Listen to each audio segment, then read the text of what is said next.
बुद्ध और उनके धम्म का भविष्य। यह आर्टिकल है परम पूज्य बोधिसत्व बाबा साहब डॉक्टर अम्बेडकर का। भूमिका में लिखते हैं वो, 1950 में बौद्ध धर्म का स्वीकार करने के निश्चय करने के साथ साथ ही डॉक्टर अम्बेडकर ने उनके भविष्य के बारे में भी गहरा चिंतन किया था। विषमता रहित नए भारत के निर्माण हेतु वे स्वयं वर्षों से चिंतन में संघर्ष करते रहे। 1947 को भारत आज़ाद हुआ। संविधान सभा ने डॉक्टर अम्बेडकर को संविधान के मसौदा समिति का अध्यक्ष चुनकर ऐतिहासिक कदम उठाया। संविधान के जरिए हर भारतवासी के लिए एक मनुष्य, एक मूल्य, एक मत का तत्व अपनाकर भारत देश राजनीतिक दृष्टि से समानता को प्राप्त हुआ। स्वतंत्रता, समता एवं बंधुता पर आधारित नए समाज के निर्माण कार्य में एक कदम आगे बढ़ा। फिर भी वह पर्याप्त नहीं था, क्योंकि यह तत्व अभी राष्ट्र के सामाजिक और आर्थिक जीवन में लागू होने थे। इसलिए 29 नवंबर 1949 को भारतीय संविधान सभा में संविधान पारित होते समय उन्होंने राष्ट्र को चेतावनी दी थी कि 26 जनवरी 1950 को हम राजनीतिक जीवन में समान होंगे और सामाजिक तथा आर्थिक जीवन में असमान। हमें इस विषमता को जल्द से जल्द हटाना होगा, वरना उस विषमता के शिकार हुए लोग राजनीतिक प्रजातंत्र का यह ढांचा उखाड़ कर फेंक देंगे। क्योंकि समाज का नियमन केवल कानून से नहीं होता, इसलिए जरूरत है नैतिकता की। नैतिकता पर आधारित धर्म की। डॉक्टर अम्बेडकर इसका सही महत्व पहचानते थे। इसलिए इस निबंध में कहते हैं, यदि नए जगत को और यह ध्यान रहे कि यह नया जगत पुराने जगत से सर्वथा भिन्न है, किसी धर्म को अपनाना ही हो और नए जगत को पुराने जगत की अपेक्षा धर्म की अत्यधिक जरूरत है, तो वह बुद्ध का धर्म ही हो सकता है।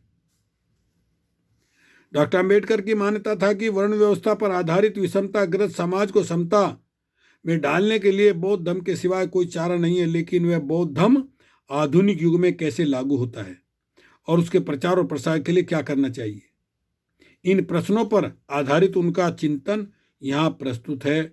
उनकी अपनी भाषा में यह लेख सर्वप्रथम महाबोधि सोसाइटी कलकत्ता की मासिक पत्रिका महाबोधि में मई 1950 में प्रकाशित हुआ था। उसका हिंदी में अनुवाद करने की तथा छपाने की अनुमति देने के कारण हम उनके आभारी हैं। धम्मचारी विमल कीर्ति, धम्मचक्र प्रवर्तन महाविहार, दापोडी, पुणे 411012, तारीख 17 जनवरी 1996। देखिए, बुद्ध और उनके धम्म का भविष्य, भाग 1। साथियों, कई धर्म संस्थापकों में से ऐसे 4 धर्म संस्थापक हैं जिनके धर्मों ने न केवल भूतकाल में विश्व को प्रेरणा दी थी, बल्कि आज भी कतिपय लोगों को वैसे ही प्रभावित कर रहे हैं। वे हैं बुद्ध, ईसा मसीह, मोहम्मद और कृष्ण।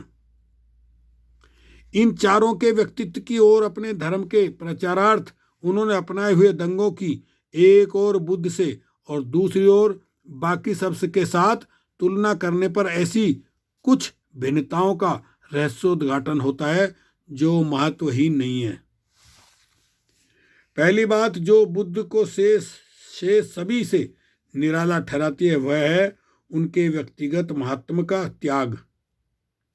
बाइबल की पूरी किताब में ईसा मसीह ने जोर देकर इस बात को कहा है कि वे साक्षात ईश्वर पुत्र हैं, और जो लोग ईश्वर के राज्य स्वर्ग में प्रवेश करना चाहते हैं, उनके सभी प्रयास विफल ही होंगे अगर उन्होंने ईसा मसीह को ईश्वर पुत्र के रूप में स्वीकार नहीं किया।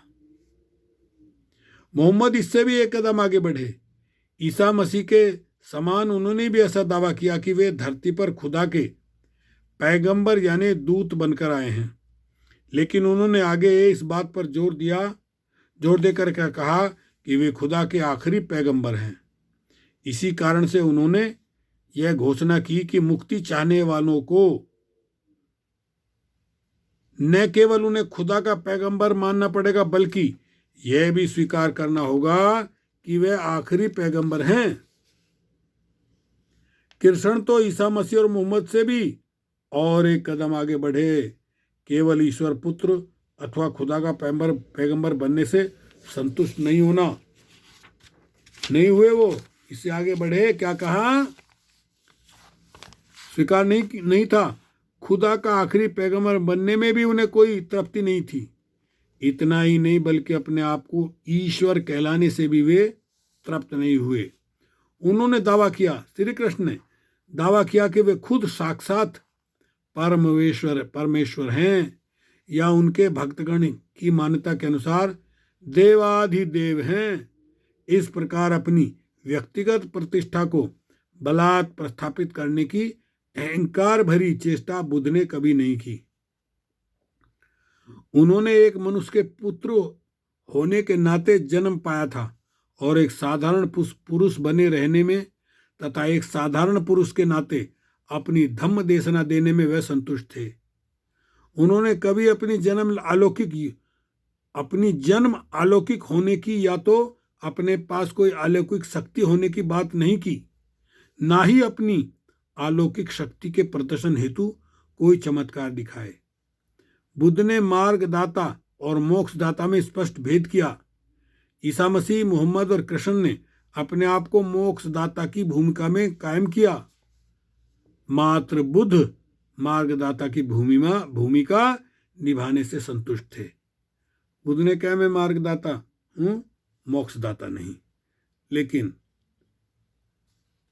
ईसा मसीह, कृष्ण और हजरत, उन्होंने कह दिया कि भाई हम ही हैं बस। इन चार धर्म संस्थापकों के बीच और भी एक भेद है। ईसा मसीह और मोहम्मद, इन दोनों ने भी यह दावा किया है कि उनकी शिक्षा स्खलनशील यानी झूठ साबित होने वाली है और इसीलिए किसी भी संदेह से परे है। कृष्ण ने तो स्वयं को देवादिदेव घोषित किया था, इसलिए उसने जो कुछ शिक्षा दी वह ईश्वरवाणी होने से तथा प्रत्यक्ष ईश्वर मुख से प्रकट होने से तो असली और अंतिम थी ही, और उसके स्खलनशील का या झूठ होने का तो कोई सवाल ही नहीं उठता। बुद्ध ने अपनी शिक्षा के लिए अस्खलनशील या झूठ साबित नहीं होने का कोई दावा नहीं किया। महापरिनिर्वाण सूत्र में आनंद को संबोधित कर उन्होंने बताया कि उनका धम्म तर्क संगत और अनुभव पर आधारित है और उनके अनुयायियों को चाहिए कि वे इस शिक्षा को केवल इस कारण नहीं और स्वीकारनीय ही माने कि वह उन बुद्ध से प्राप्त हुई है। यह शिक्षा तर्क संगत और अनुभव पर आधारित होने से यदि किसी समय और किसी विशेष स्थिति में वह लागू नहीं होती हो तो वे अनुयायी चाहे तो उसमें सुधार कर सकते हैं या तो गैर लागू शिक्षा को त्याग भी सकते हैं।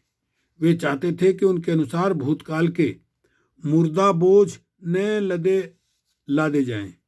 वे चाहते थे कि उनका धम्म सदा बाहर रहे और सभी समय काम आए। यही कारण था कि जरूरत पड़ने पर अपने अनुयायियों को उन्होंने अपनी शिक्षा में समयानुकूल काट छांट करने की स्वतंत्रता दे रखी है। ऐसा करने का साहस अन्य किसी भी धर्म संस्थापक ने नहीं दिखलाया है। वे ऐसा स्वतंत्रता देने से डरते थे, कारण उन्हें इस बात का डर था कि अनुयायियों को अपनी शिक्षा में सुधार करने की स्वतंत्रता देने से कहीं वे उसका इस्तेमाल अपने बने बनाए ढांचे को गिराने में न करें। बुद्ध को ऐसा डर नहीं था। उनको अपनी शिक्षा की नींव पर पूरा भरोसा था। वे भलीभांति जानते थे कि सबसे भयंकर मूर्ति भंजक भी उनके धम्म के आंतरिक हिस्सा को नष्ट नहीं कर पाएंगे। ये पहला भाग, दूसरी वीडियो में बताएंगे दूसरे भाग के बारे में। ओके, शुक्रिया, धन्यवाद। तालुएगो, फिर मिलेंगे, मिलते रहेंगे।